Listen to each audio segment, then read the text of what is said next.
Right then, my train of thought here is as I sit outside in the garden and I look at the plants, the birds, the bees, the nuts, the fruit, the veg. Now, everything really grows in the ground. Now, everything we produce goes back in the ground.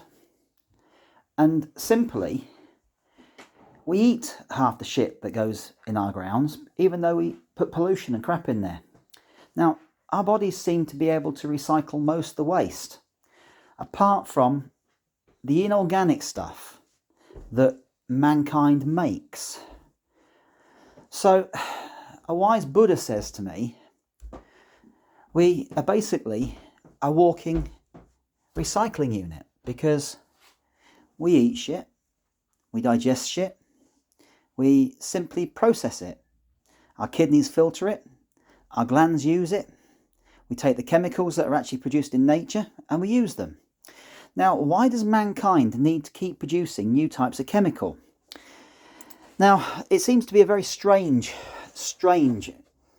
point of view that chemicals are the way to solve imbalances in the human body, because over the last few months, I've simply been looking at what I eat, what I do, how I work out, history, science.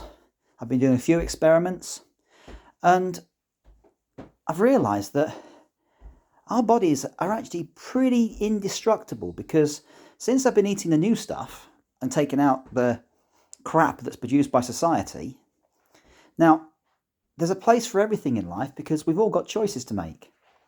But the choices we need to make are, do we want to keep working with nature, or do we simply want to start working with machines? Because if we carry on producing chemicals the way we are, we're going to destroy the nature that sustains our planet. And then we're going to have a real big problem, because when we've destroyed the nature that sustains our planet, we're not going to be able to sustain our life cycles, because everything really is just one great big cycle of life. Now, scientists are fantastic. They have some good ideas. We make developments. We use those developments. But what we don't do, guys, is actually learn from the mistakes that we make, because we make a mistake and we carry on making the same mistake. We fought a war. We fought another war. We fight wars all over the world. And what do we do with these wars? We simply waste valuable resources that we could be using to help other people develop. Now, if you look at the lessons from the Second World War, everybody simply pulled together. They mended, they made do, they recycled the stuff that they had because everything was in short supply. Now, lockdown seems to be making everything once again go to short supply. So where's all the stuff going that we're not now producing, because we're all locked in our houses? Now, the economy is crashing. The banks seem to be controlling everything. And if you suddenly think that our money system used to be based on something called the gold standard, whereby we had sufficient money in the bank to withdraw it. And if we carry on printing money, it's just going to devalue everything. And then when the governments can't afford to pay back what they borrowed from the banks, what does the bank do? It simply forecloses on the loan. And when it forecloses on the loan, we end up in a situation whereby we end up losing everything that we own, because if the government can't pay its loan back, then it goes bankrupt. And when it goes bankrupt, all our taxes and everything else gets called in. And we have to pay everything that's due. And if we can't afford to pay what's due because we've got everything on credit, then we can't afford to protect our families and we can't afford to keep our homes. So it seems a little bit fishy to me about what's going on. I don't know about you guys, but maybe you could have a look into it, because I've had a breakdown, because at the end of the day I was told I was paranoid, and because I looked into things, people tried to discredit me, make me look like a fool. Maybe I am a fool. Maybe I'm a crazy old fool, but think about it. Who owns the banks but shareholders? So Who's going to benefit from crashing every economy around the world? But the banks and the shareholders. All you've got to do is follow the money trail. Now, I really don't want to do this, but I don't feel like I've got any other choice, because I think there's a lot of other people out there that feel the same way and see the same thing. But for some reason, I've been backed into a corner because I can't start my own business, because every step of the way I'm being held back, and all I want to do is own my own home, put a roof over my family's head, and simply get on with my life. But this government won't let anybody breathe. They force us to wear masks, and when you look at masks and you burn them, they're made of plastic. And where does plastic come from but petroleum? Now, isn't petroleum one of the main sources of the chemical pollution around the world? You think about it. Plastics come from petroleum, petrol, diesel. They all emit fumes. But some of the stuff is recycled by nature naturally. And having worked in the gardening industry all my life, I suddenly realised that there was a fantastic company a few years ago that used our shit that we produced, that simply allowed us to grow great shit in it, which we ate, and nobody was any the wiser. So if we start to look at recycling in the minutest detail and take it right back down to the life cycle, you'll find that we've got all the produce that we need to produce some great products.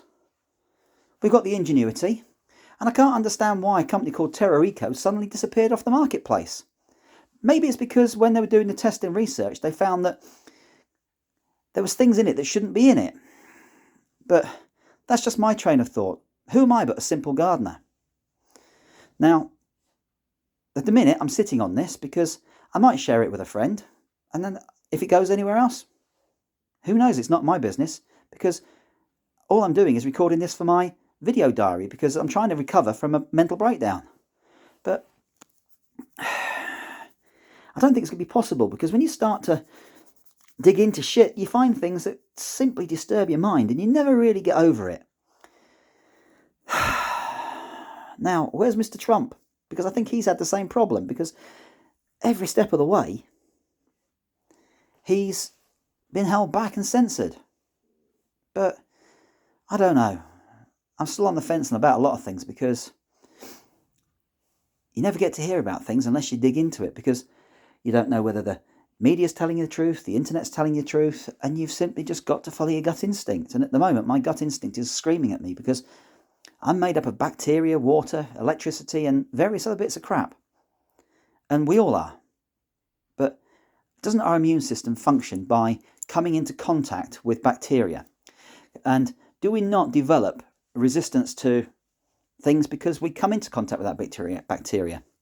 Now, why are we simply killing all that bacteria with antibacterial agents, hand sanitizers, and chemicals? Because we have got very safe natural products that do the same job as some of these chemicals, but they simply allow our immune system to work alongside nature. Now, industry's good, technology's good, we all use it, but we've got to think about the basics. If we carry on using things at the rate we're carrying on using them, resources will run out. And when resources run out, so does our lives. Because if we destroy the atmosphere with heavy metals, if we pollute the ground with heavy metals, nothing will grow in the ground. And if you do some simple experiments with shit, you find that out. Chemicals aren't the way. They're a useful tool when you can't find a solution to fight it naturally. But there's got to be balance.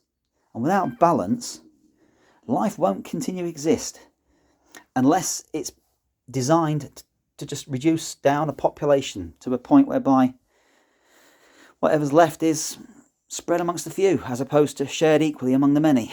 Now, I'm just going to sign off now because I've got a doctor's appointment this afternoon and, well, I don't know whether I'm coming or going, to be honest with you, but hey-ho. let's see whether they can see me this afternoon as opposed to make me wait for another 2.5 years, as I had a quite nasty operation to remove a blockage in my parotid gland. And that's something I will take up with my surgeon when I see him in a few weeks' time. See you later, guys. Bye for now.